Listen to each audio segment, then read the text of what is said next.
All right, so next up, or for this week, we have, nope, not that. We're going over filters, but mostly we're going over how to use filters properly.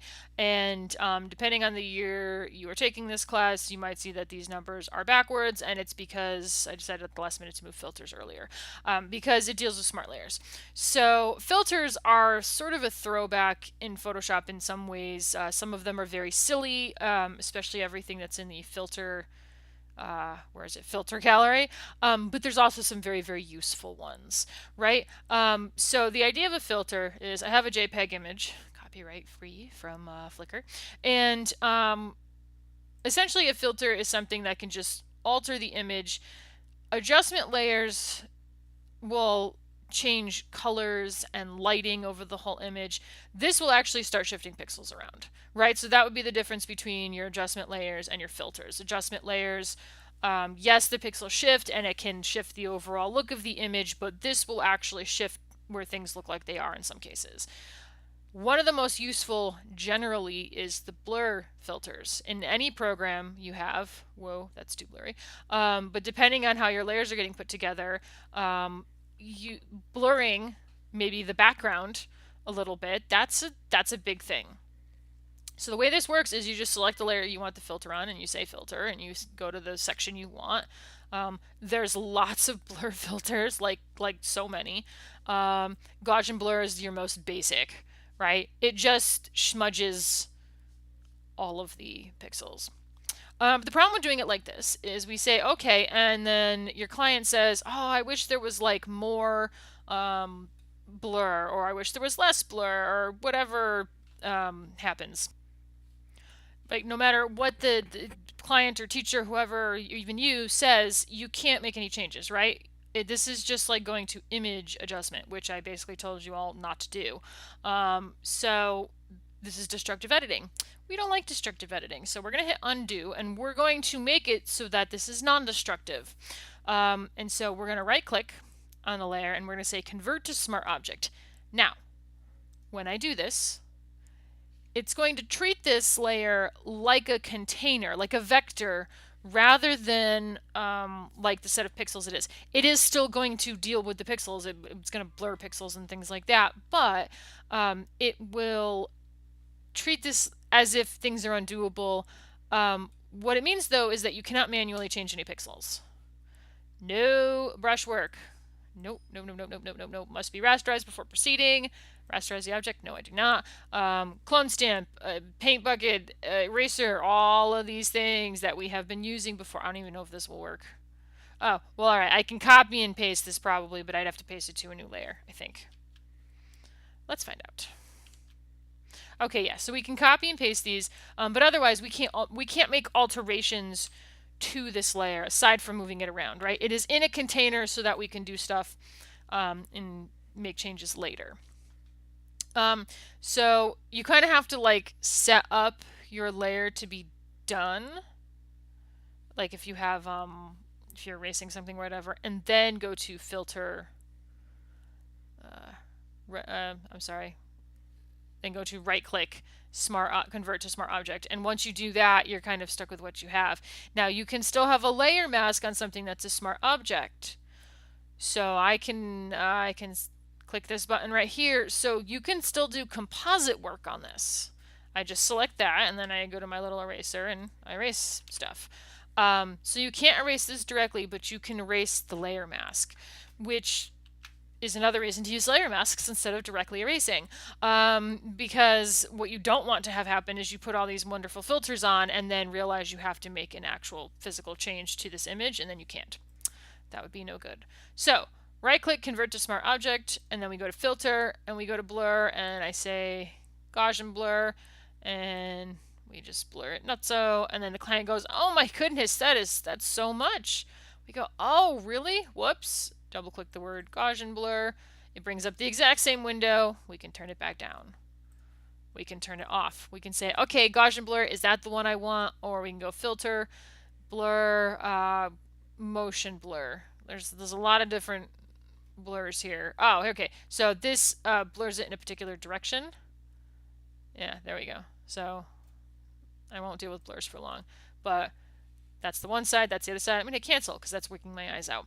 But you can try different ones on here and then, you know, radio blur. There we go. Some of them don't preview, by the way. This one is too much to preview. Photoshop can't. So we have to hit OK. We see it's this much, and we go, oh, too much. Double click, turn it back down, or whatever. And then again, we can turn it off. So, and I believe, yep, we can just drag them down to the trash can, and they go away forever. So much more flexible. As someone who needs an eraser for her pencil and does not work in ink, this is like necessary for my life. So use Smart Object always. Now, you would have noticed, by the way, that the best blur is not available like that, unfortunately. So my recommendation would be to make, if you really, really, really need a lens blur, and for my money it is the best blur, you make a copy of the layer and you just make sure you always have it there just in case you need it. Or you make sure you do everything else that you need to otherwise and then go back to it. There's a lot of different ways to deal with it.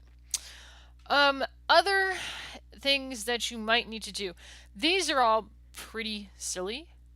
You might need to twirl the image. I don't know why, but there you have it.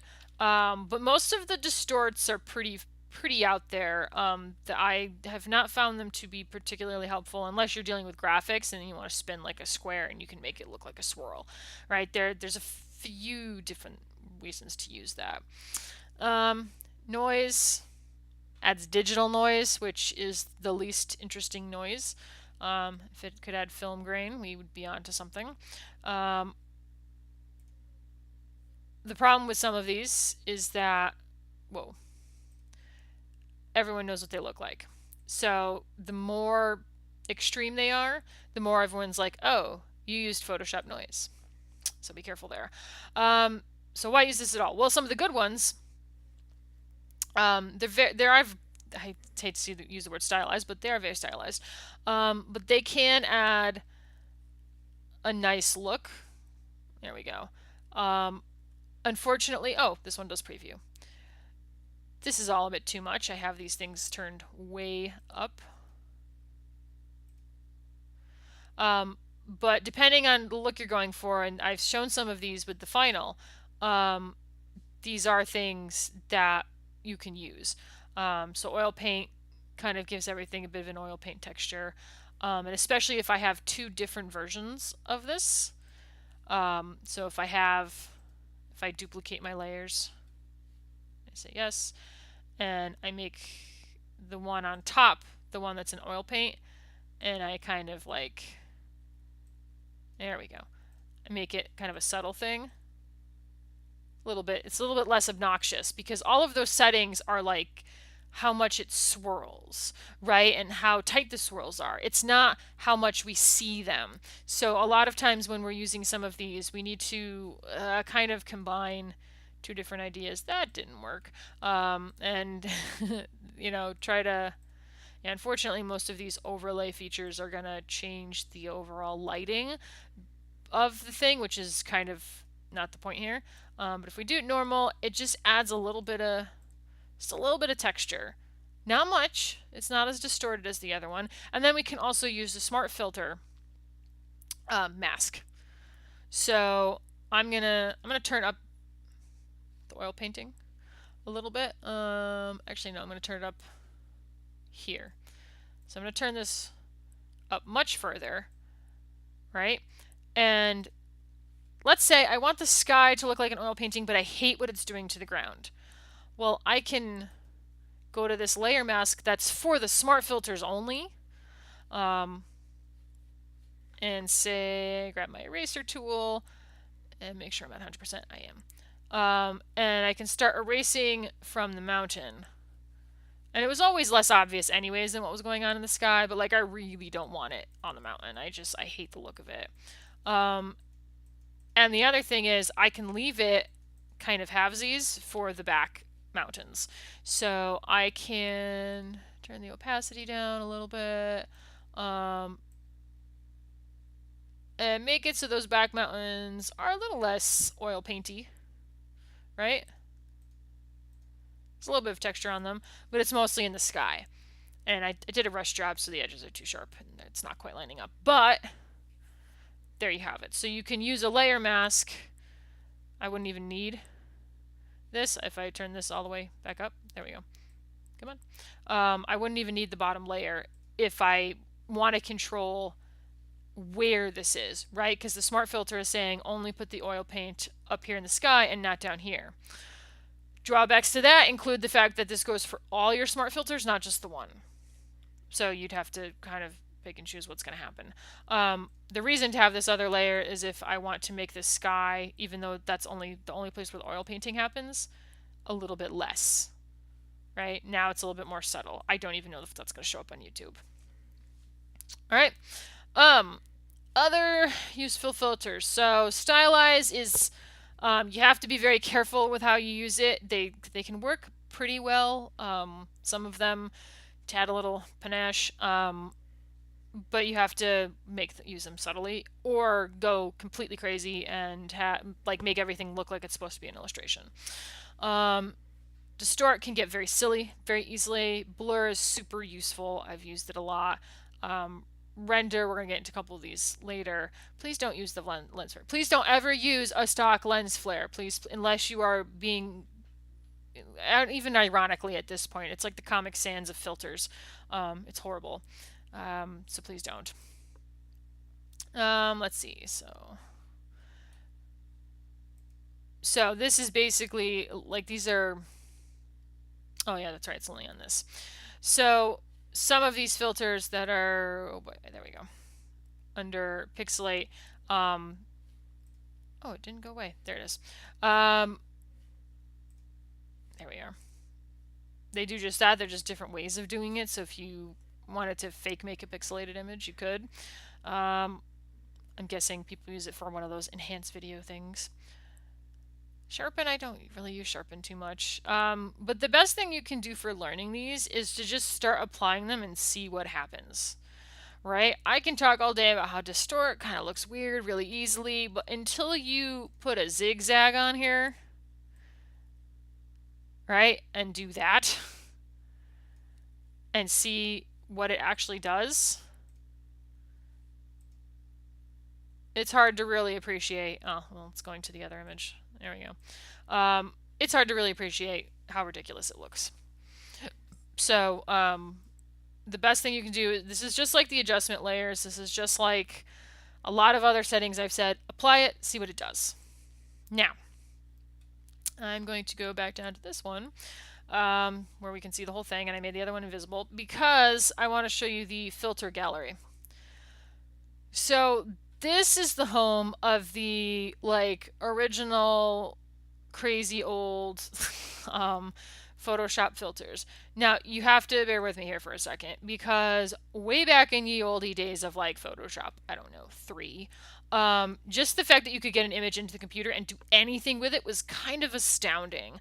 I mean, we're talking about the days of zip drives and when your computer had 4 gigabytes of storage on it. That was amazing.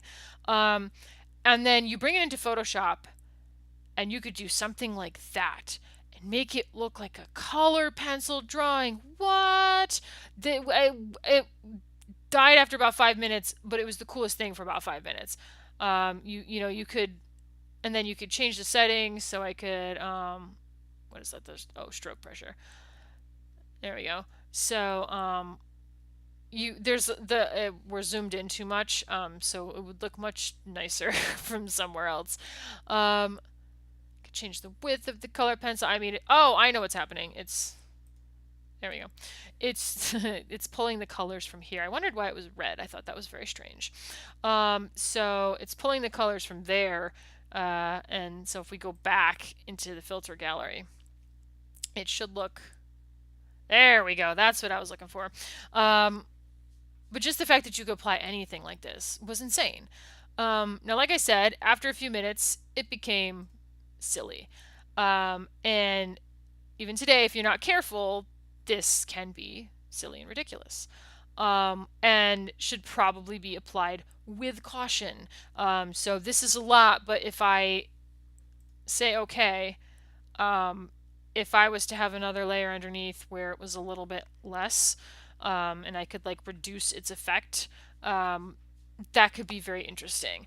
And I've seen people on their final composites use things like this, right? So again, that's what I did before, duplicate layer, and then I turn off the smart filters.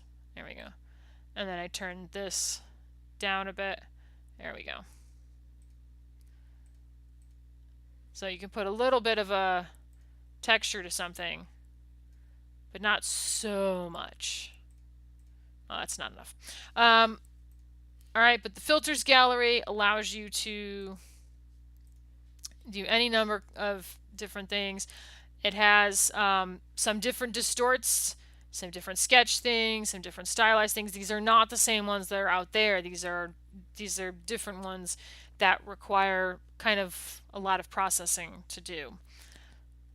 The sponge, ugh, looks awful. But there you have it. So there's a lot of different things in here. They're hyper specific. A lot of the stuff we're doing this week is like hyper specific. But when you do need something like this, it's very, very helpful. It's very, very handy. Nice little painterly look for the sky. And all of it is non-destructive.